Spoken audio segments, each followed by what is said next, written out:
Welcome to the Tech Egg. Don't get scrambled. Enjoy the video. You start by securing essential tools and locating oak-friendly biomes. Walk to plains or forest edges and drop markers so you don't get lost. Plant any saplings you already have in a compact 2x2 grid to conserve space. Use bone meal only if you need speed. Otherwise, let growth occur naturally while you gather more saplings. Once done, keep an axe ready and a water bucket for safety. Make sure to clear grass and tall plants that block sapling placement.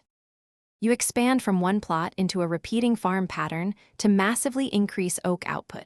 Set 5 to 10 2x2 plots in a row, spacing them to avoid canopy overlap, and work them in a loop so you're always harvesting while others grow. Use bone meal on selected plots to stagger growth and avoid downtime. This keeps a steady rotation.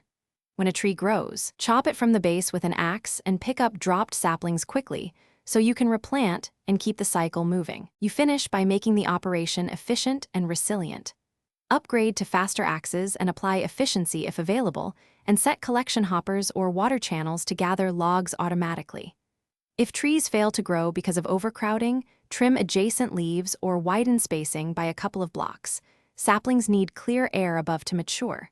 If you run into mobs or fires, add fencing and water shields. Finally, always keep spare saplings and bone meal in a chest so you can recover quickly when things go wrong. Thanks for watching. Consider subscribing if I helped unscramble your problems.